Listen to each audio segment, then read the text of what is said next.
Are we accountable for our family's decisions or for our clones' decisions? And what responsibility do we have to care for our alien half brothers?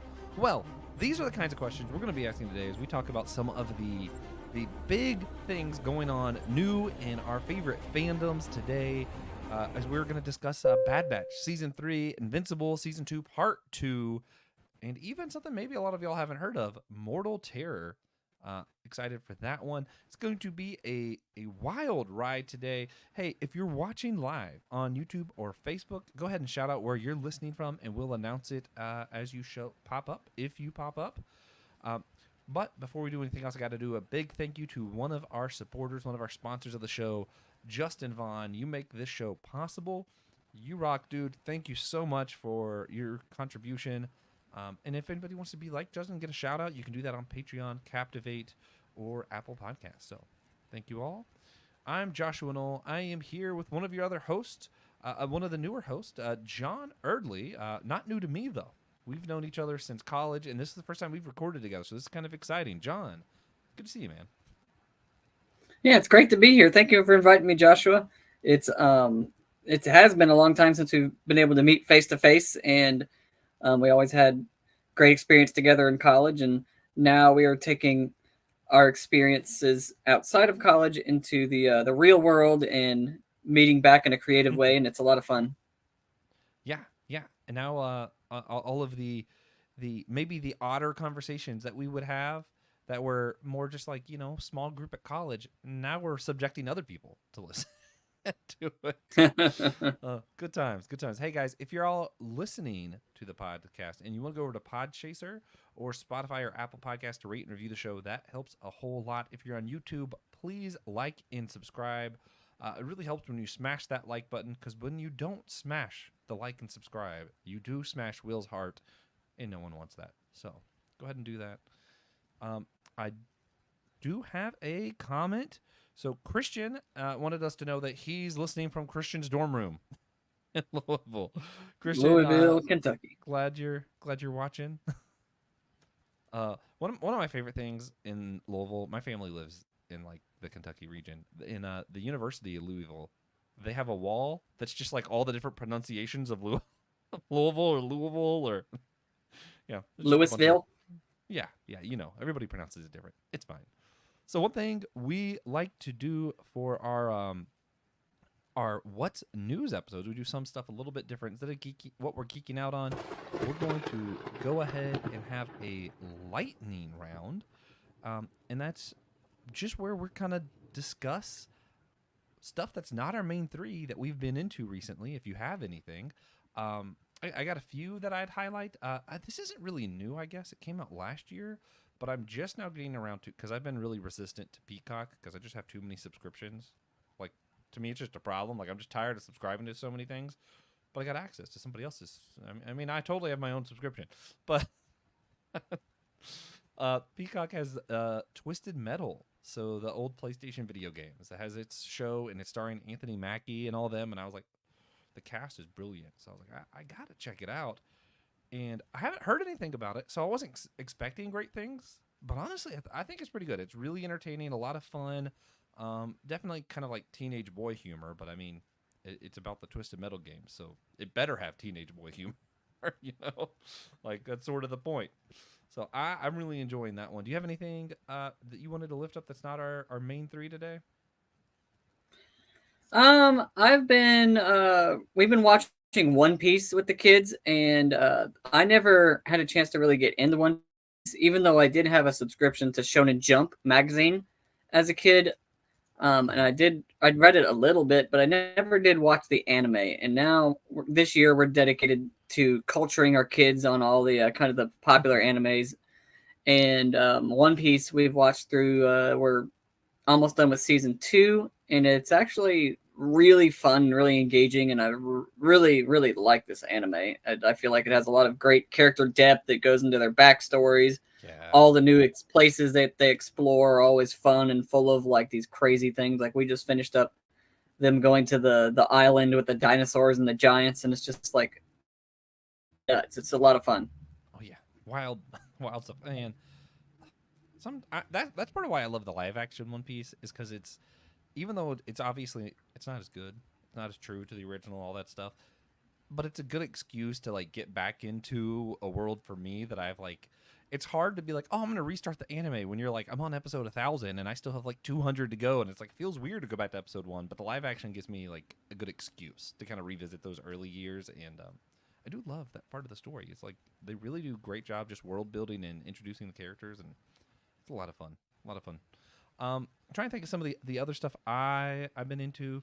I'm going to talk about this on our comic book catch-up episode later this week, but I'm really digging the Doctor Strange comics that have been coming out lately, and just kind of dealing with like PTSD and the idea of the ultimate victor of war versus what it really means to be a doctor. So it's just a lot of like fun getting into kind of Doctor Strange getting back to being a doctor and what it means to be a healer in the kind of world that he lives in now. And man, it's fun. It's just fun to explore that. I'm trying to think. There hasn't been a ton of new stuff I feel like I've really been into. I've been like revisiting a lot of older stuff. Outside of comics, yeah. That's basically it. Hunger in the Dust was still great.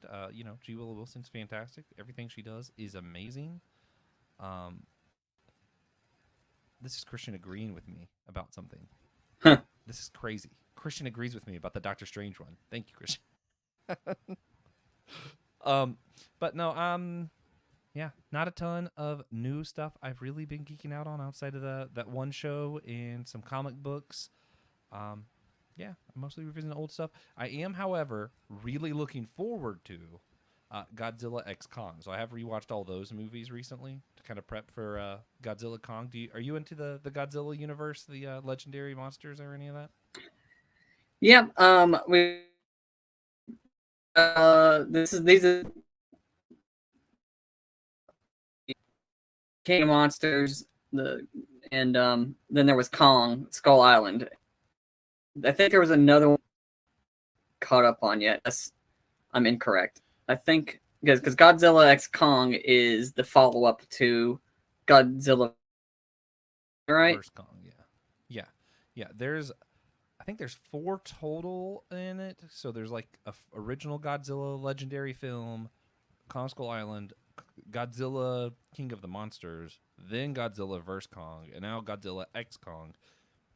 I still feel like Kong deserves a second solo film, but the way the commercials look really makes it feel like this is going to be primarily a Kong film, and Godzilla's just going to kind of give him some backup. But I don't know. We'll see. Looks good. Yeah, it does. I'm really excited. And it's coming out Easter weekend, and I'm like, I have some extra time off that weekend. I can go to the theater more than once. We'll see. Really, money might dictate how many times I see it. You know how that goes. Oh yeah, it's like $50 to go to the theater. Yeah, I'm not doing all that. All right. Well, with that, go ahead and end our lightning round and move on to a different topic, something a little bit different this go round. I'm not going to be covering this in comic book catch up. Here's a comic book series I'm adding to our What's New lineup because I honestly, I just think the idea behind it, maybe not necessarily the story itself yet, but the idea that it's setting up is so interesting. And from my memory / just kind of listening to some other episodes, I was like, I think John might have some interesting commentary on the story they're setting up in Mortal Terror by Christopher Golden and Tim Laban. So I got to be honest with you guys. I originally just picked it up because that issue 1 cover right there, to me, looks a lot like Mike Mignolia's Hellboy, and I love him. And I was like, looks similar enough.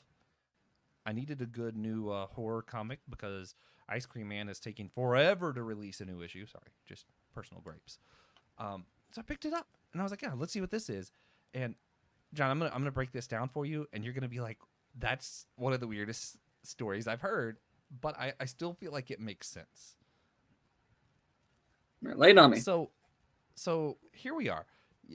It takes a second to figure it out.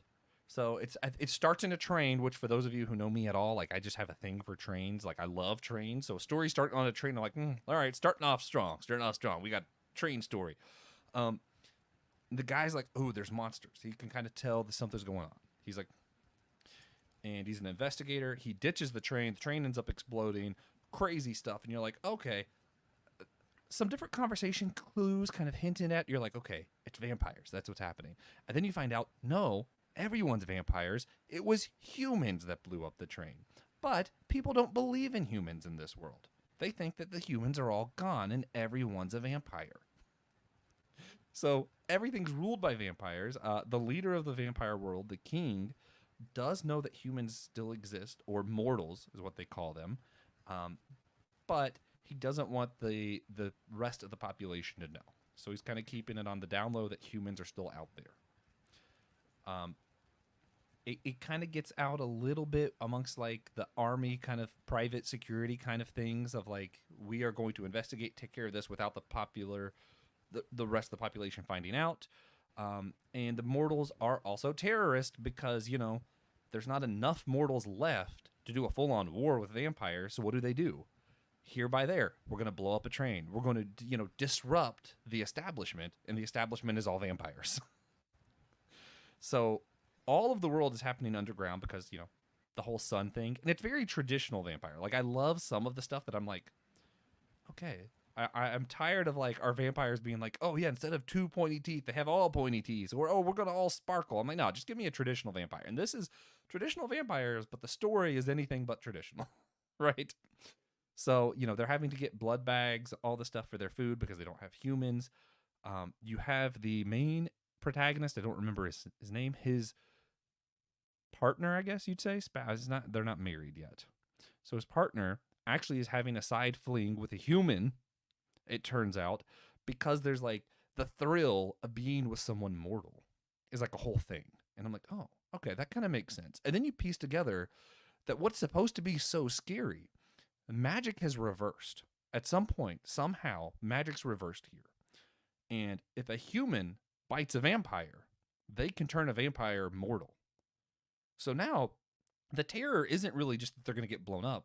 The terror is they can become mortal. And the idea of mortality is scarier than anything else. So you get the thrill, the passion of being with someone who could possibly die.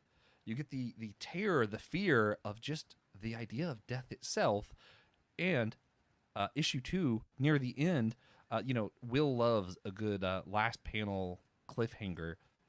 We find out who the leader of the human terrorists are. Dracula. Dracula is the leader of the human terrorists. So yeah, everything's upside down. But the main reason I wanted to bring it up is because A, I wanted to, as a storyteller, to kind of get your take. And then B, I like the idea of just kind of discussing, is mortality scarier than what we usually think of as like the monsters?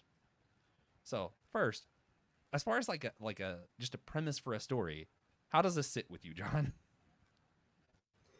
This sounds like a nice kind of a breath of fresh air creative take on flipping the vampire world upside down, where all the roles are kind of reversed in what you would think of a traditional vampire story, where usually it's innocent humans being attacked by the bloodthirsty, chaotic evil vampires. And this time it's kind of the reverse, where the vampires are the norm, and the idea of humans is has kind of been turned into this myth. And that sounds really interesting way to do it. Flips the idea on its head, and also the idea that a human remove the mortality of them, or remove the immortality. That would be scary for someone. And that reminds me of the Cylons in Battlestar Galactica, where they were really terrified because then they wouldn't be able to resurrect themselves, and they're really terrified of the idea of like not being able to be reborn. Yeah. At first I'm trying not to like, I'm trying to be generous. At first though, when I read it, I was like, oh, they just said, what if we reversed vampires? And to me, that just feels like a lazy premise. Like, we're just going to take it, and what if we just did it backwards? I'm like, because I just feel like too many people do that. Like, we're just going to take the story, do it backwards. What if Superman was evil? I'm like, I'm tired of the, like, let's just do the opposite of the story. But then once it started getting at like those deeper themes of like mortality is actually scary. The thing that actually makes, love making or, romance worth something is the fact that you are mortal. So, like, without it, the passion isn't there if it's just two immortal people, because there is no real risk there. And I'm like, oh man, this is so weird. Um, they also have some like experiments and stuff going on, but they haven't fleshed out that part of the story enough for me to comment on it. So I'm just gonna leave that alone. But that guy on the right on issue 2, he was in an insane asylum or something. I'm unsure.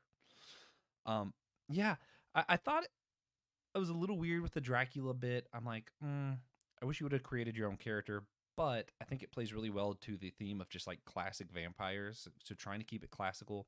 And when I say classic, I mean to the extent that when the magic reversed, humans have to ask permission before they're allowed to enter a room, like a house.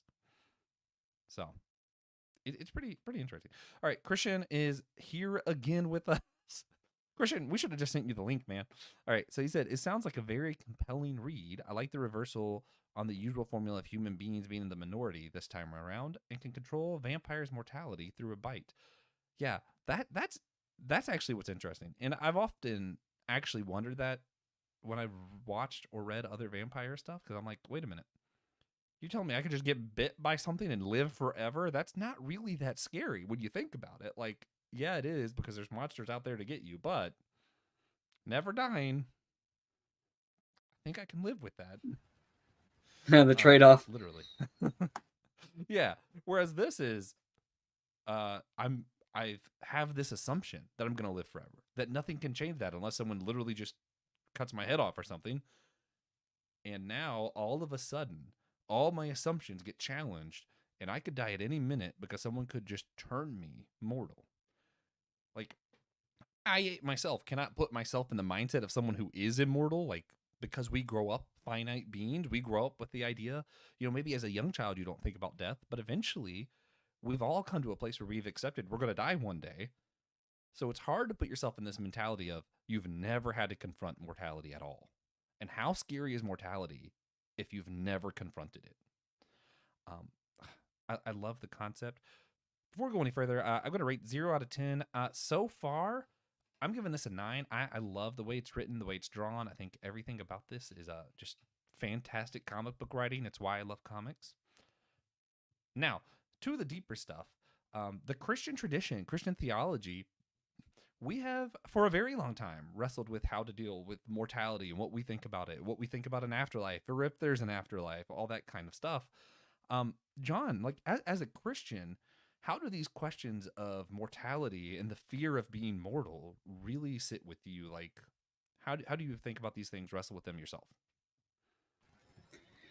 Well, I'm not sure how to compare it to like the Christian standpoint, unless like it just reminds me more of like the elves in Lord of the Rings, where they live forever, and the only thing that can really kill them is, like you said, like they get their heads chopped off or something, and there's no real fear of death if they live normally. Or and that's why he was scared for his daughter getting married, because he knew she was going to lose her immortality. But on a Christian standpoint, I mean, I don't know how I Yeah, I got you. I'll share some of my thoughts. Maybe that'll make you want to respond, because I know I think you and Christian are both probably a little bit more conservative than I am when it comes to some of this. I grew up Pentecostal Baptist, kind of, mostly Pentecostal, but we were the Pentecostals that were very similar to Baptist, not the Pentecostals that are very liberal, which it's hard to make that distinction to people who haven't been in the Pentecostal world, but it's a thing, trust me. Um, but growing up like that, I have always got the sense that it's almost like you wanted to die one day because it meant you were going to go to heaven, you know? And everybody was living for the afterlife. It was kind of the mind state of the Christian circles that I was in. Everybody was living for what happens after death. So we assumed death, but we assumed that death was not the end, that there was more after that. So it was like mortality light almost. Um, and it was almost like not a disregard for this life, but it was almost like I felt pressured to not overvalue my life here and to, restrict myself now because one day I'll be in heaven. And that was just kind of how I grew up. I'm now, as I've become more universalist and I've kind of opened my eyes to other stuff, other Christian traditions and stuff. I feel more like there is a priority placed on how we live today, not denying that there's something after this life, but more of a no, God has me here for a reason, and I actually need to not value my time just because I'm going to need to be a good Christian and restrict myself, but also to enjoy my time. God gave me this life as a blessing, not just as a job. So I don't know.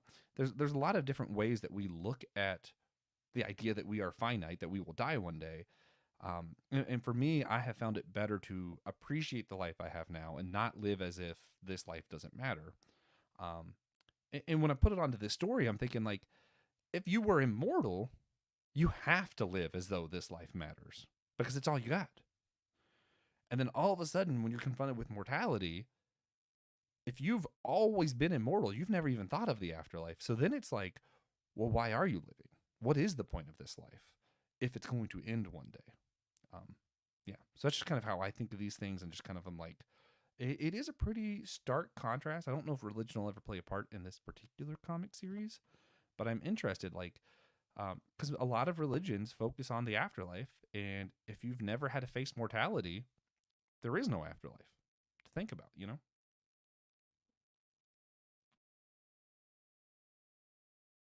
All right. Did you have anything else you wanted to add, or any other comment on No, this I one? think that the premise sounds, and that it kind of brings back a human thing is the fear of death, and that kind of connects it to, I think, what the audience, we all kind of have that feeling also of mortality itself, and that's an interesting concept and a thought-provoking thing to introduce into the story. Yeah. I'm really excited to see where it goes next, and I'm sure before the series finishes, I will probably bring it up on Comic Book Catch for something later on. So, if you guys want to know what happens to the story and you don't feel like reading it, you follow us long enough. I'll talk about it again because I do really enjoy this series. But for now, we got to switch to maybe a more mainstream topic, one that I know John was really excited about. You and Will had jumped on and talked about the first few episodes together of season 3 of Star Wars Bad Batch, and I tried to watch the first couple of this season. I watched season 1 and 2.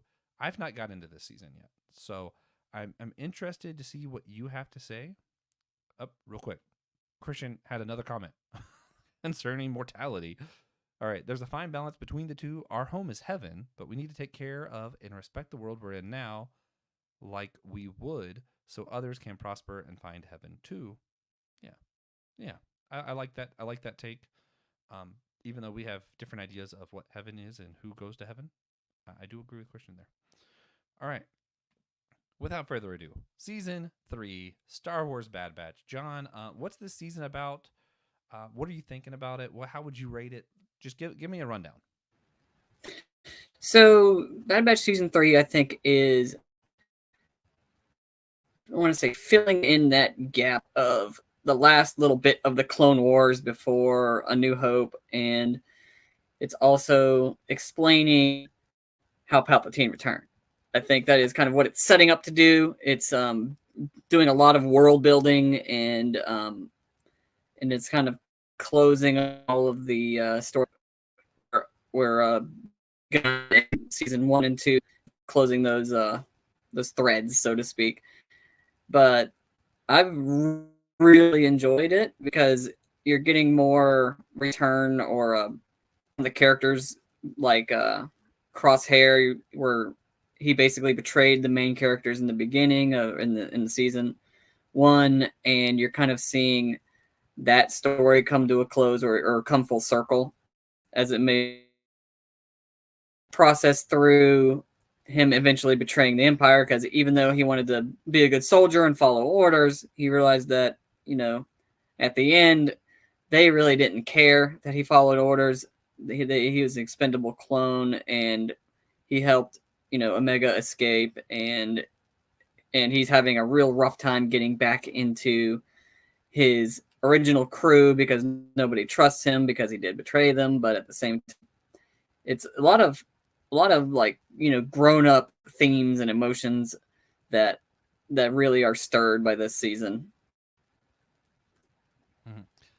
Yeah, so I'm curious about some of that too. With as someone who has kids, do you think it's too grown up, or do you think it's still okay for kids, like relatable wise, or I think so. I think that it's definitely more serious. It's a lot more somber in tone and dark, especially in the beginning, like season one, episode one, where it starts with Omega in the jail cell, and it's dark. I mean, it's like Andor, but it's also something that brings up discussions that we really should have with our kids. It's like, what if a dark, oppressive government, took over the galaxy and you get thrown in a jail. There's all kinds of crazy stuff going on. Like she's getting yeah, experimented on, and it's dark for kids. It's not like grotesque like the some other shows that we might discuss. But yeah, for you know, it's definitely tame in terms of like violence and things, but it does bring up a lot of grown up themes and things that you know kids not necessarily can relate to, but can experience. Kind of like when you're reading a book and you're reading like mhm, you can experience it and kind of relate to the characters by watching it. And I don't think that like Happy Go Lucky every like these children Teletubby shows are doing them any favors yeah, by not any diversity. yeah, yeah. No, I get that for sure. So one of the things I think is really interesting too is for me, I really had a hard time with somehow Dave Filoni's going to use what to me this is still kind of like prequel material. I know it's not, but like just given the time era, that's kind of where I place it. And he's using this to kind of fill in the holes to make the sequel trilogy make more sense. I know we have differing feelings on the sequels, but I think we both can agree the Rise of Skywalker was a mess. So I think it's fascinating that he really is able somehow to kind of lay the seeds to make Rise of Skywalker make a little tiny bit of sense. Not a lot of sense, but a little bit of sense. Like it's starting to be like, okay, at least it doesn't feel completely out of nowhere if I add this. Yeah. Yeah, I would agree Okay. with that. Sorry.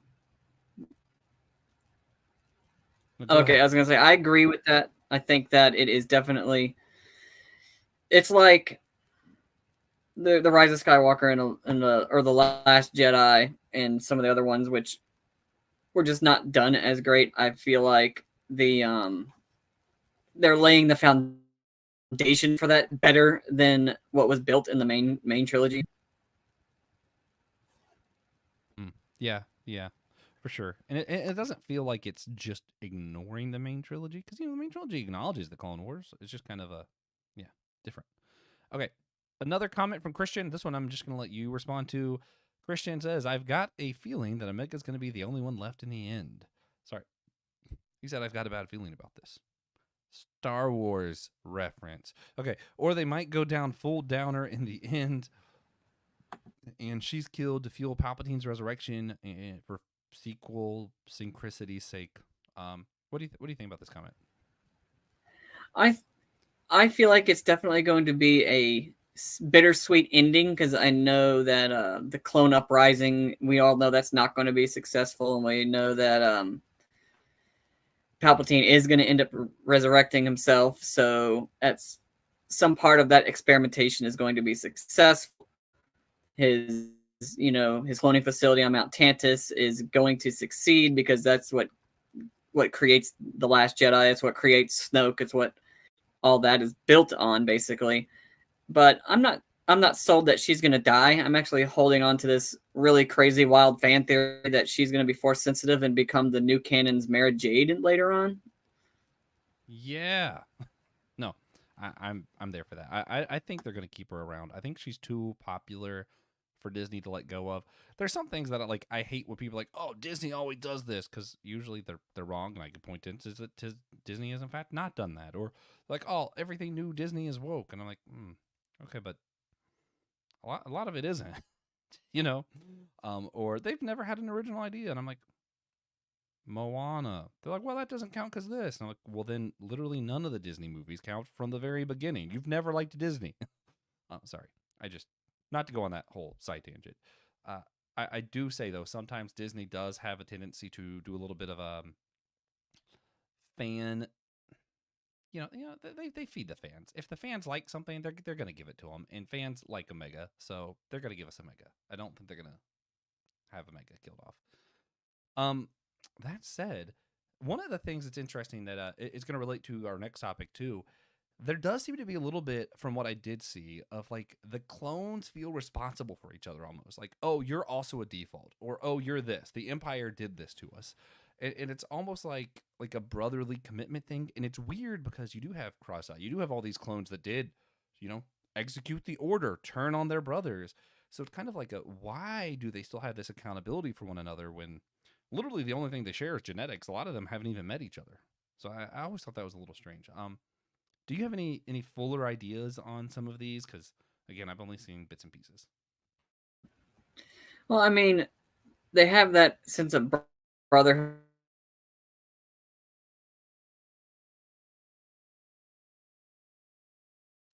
Think you cut out. Sorry, once Camino was destroyed, they realized that they were it. They were the last ones, and it's kind of like a do or die. We need to be brothers now because we're all that's left.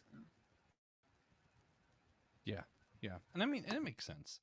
And what's interesting is even like Omega and the one of the I'm gonna call them cloners, the people who do the clone testing stuff. I can't think of that species name, or I would just say that.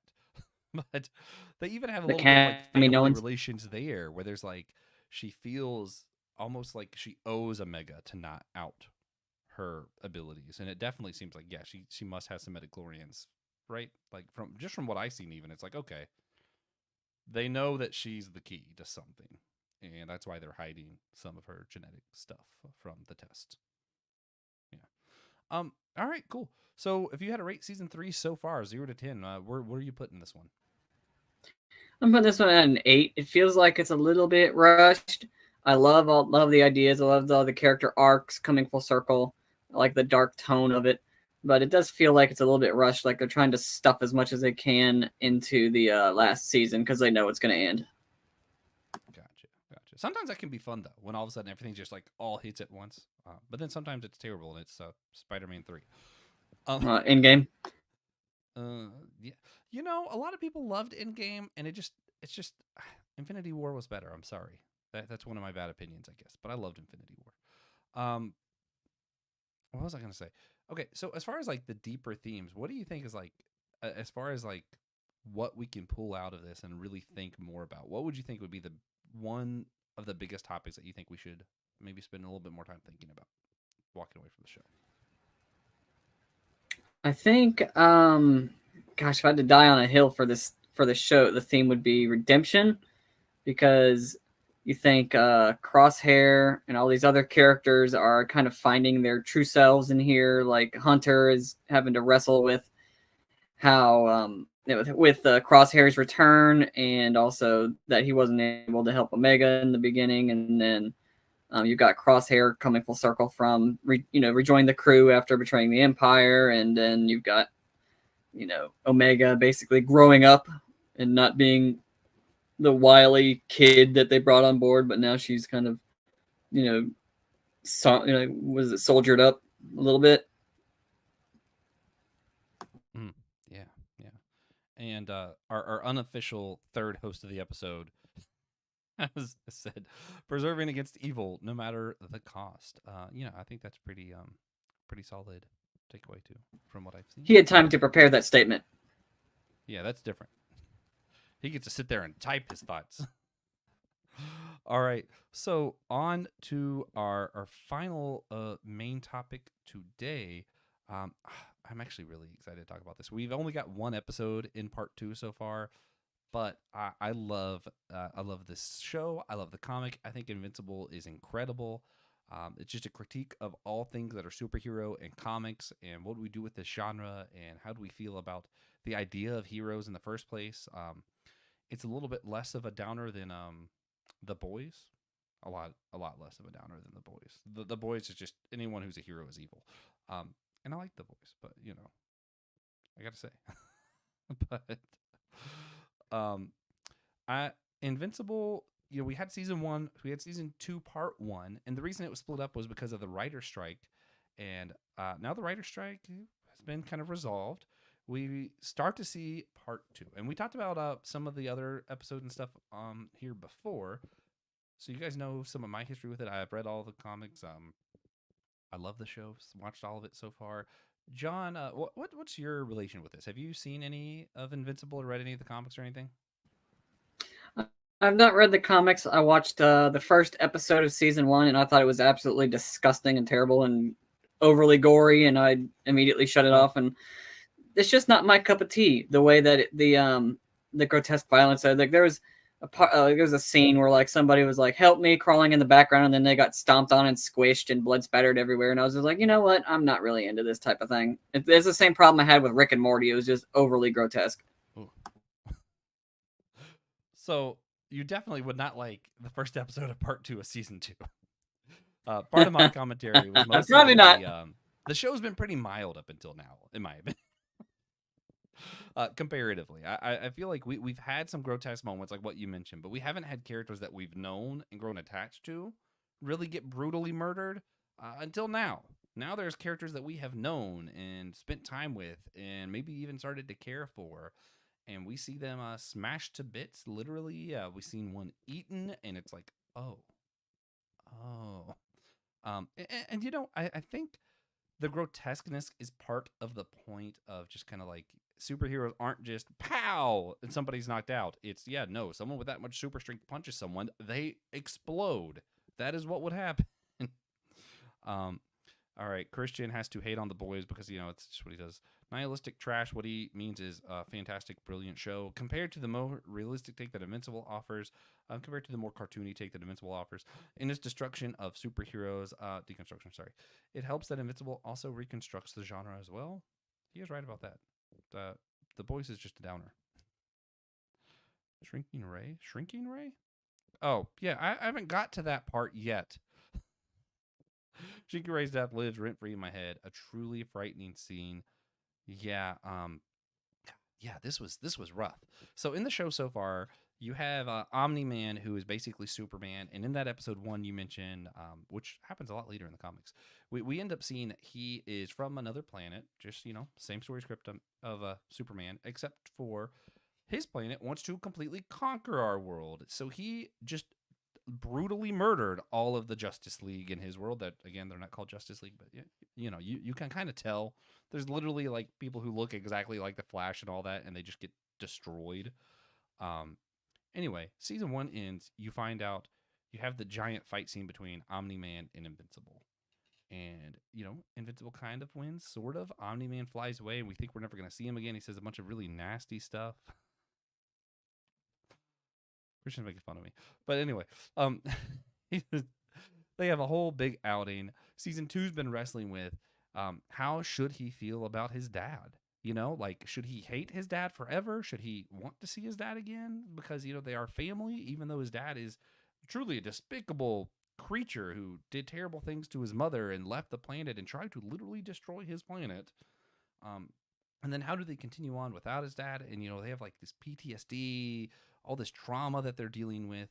At the end of part one, he ends up going to a planet that's filled with like these bug species people, the Thraxans, and who's there except for his own dad? And he finds out that he has a stepbrother at the end of part one of season two. Part two happens. Also the alien race that him and his father are, the Viltrumites. I'm probably saying that wrong, but Christian can correct me in the comments because that's what he does. Christian's watching this like, why do we let Josh on this show? Um, anyway, the Viltrumites, they show up. They're like, hey, you haven't prepared this planet. What the heck? They attack Omni-Man and Invincible. They take Omni-Man away for execution and tell Invincible it's his job to kind of get the planet ready for being destroyed.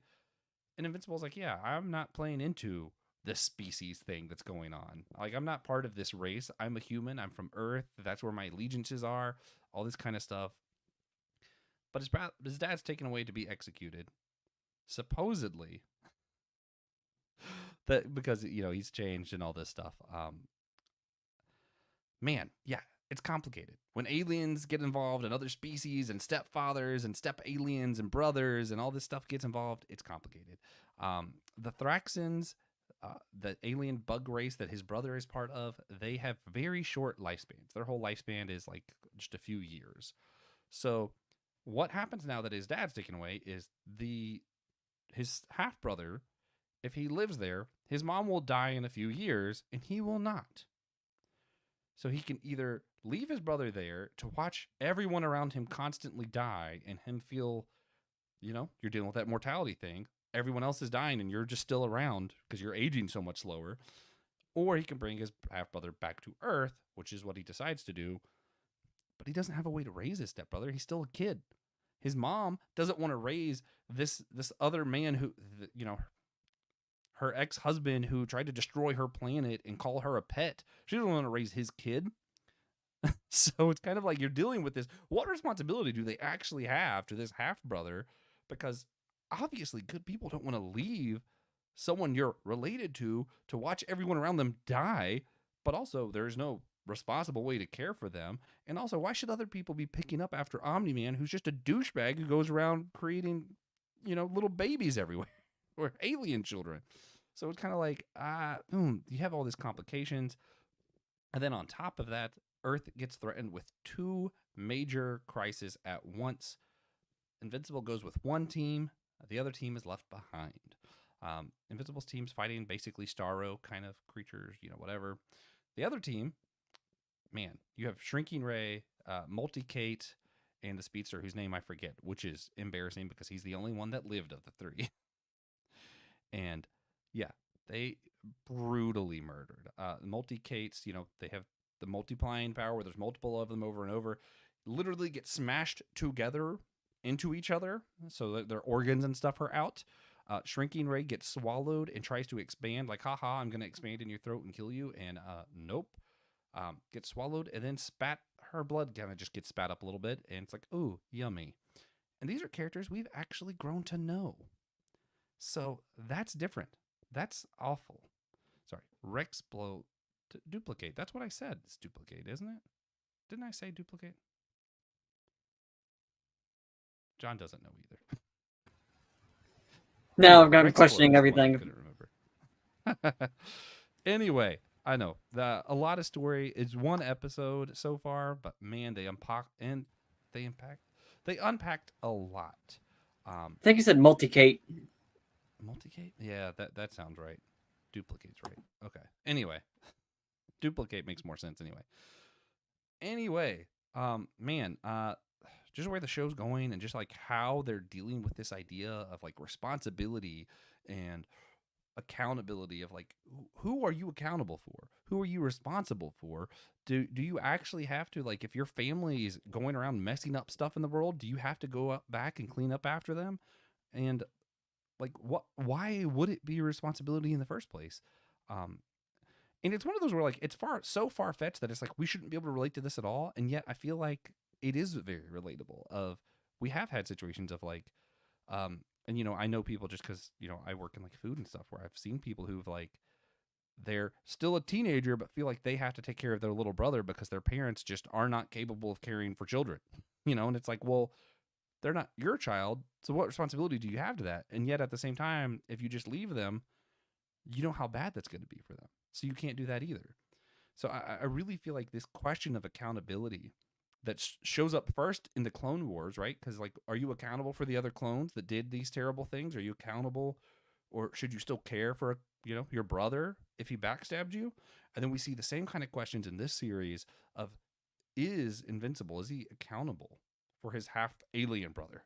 Because he didn't tell his dad to go do all those terrible things, and yet he still feels a sense of responsibility. So I guess if I had to rate Invincible Season 3, Part 2 so far, that first episode, man, I love the comics. I think they did a really good job copying that, and just I'm excited about the story and seeing where it's going. I'm going to give it a 10. I hate giving things 10s, but I'm going to give it a 10. I thought it was perfectly executed, really interesting story that even though I kind of know where it goes, I'm still excited to watch other people who are not going to read the comics, who are going to watch the show, see how they react to what happens next. I'm excited for that, to have more conversations around the themes here. John, how do you, whenever we think of like, and I know as a dad you probably have a different perspective of me, how do you think of like how do we decide what we're responsible and what we're accountable for? And is it different for Christians than non-Christians, do you think, or is this like everyone has to just kind of deal with this in their own way? One has a sense in regards to children, or what information, whether you're what if you're teaching them about the world, you're giving them adversity or explaining, not everything's going to go the way you want, and understanding everything costs money Mhm. most of the time to pay bills, have nice things and conveniences like electricity or a roof over your head and clothing and all these things that are provided for you we provide it free of charge because we're your parents, but in the Yeah. future you have to provide that for yourself, and I want them to understand that, because I feel like I didn't get a lot of that growing up or learning about taxes and all these other things, that Yeah. car payments and bills and stuff, and I want my kids to grow up for that, and I'm responsible for that. But I feel like I am responsible if I don't teach them well, or if I ignore them, or just let YouTube babysit them. I need to be monitoring their content, making sure that they're being fed good information. But in regards to, like, if they go and make decisions, or if they turn out to be bad people, you know, if you do what you're supposed to do, and I don't hold myself to being like, well, I can't make sure that they come out perfect, but do what you can, do everything to of, I mean, if they just turn out rotten, I mean, it's like, all right, and it wasn't my fault. Yeah. Yeah. No, I get that. I just, man, it is rough, and I think part of my problem here is like we are both people who aren't dealing with some of this. I guess like when it concerns like, I'm not being asked to raise somebody else's kid who I hate. So it kind of feels weird to me to be like, oh yeah, no, he should totally take responsibility for that, because like I've never been in that position. So I feel weird commenting on it. Um, I do like the Spider-Man, the thing of like, um, if you have great power, you have great responsibility, right? Like I think if it's within your ability to help others and you watch others suffer instead, then I think some kind of wrong has been done there.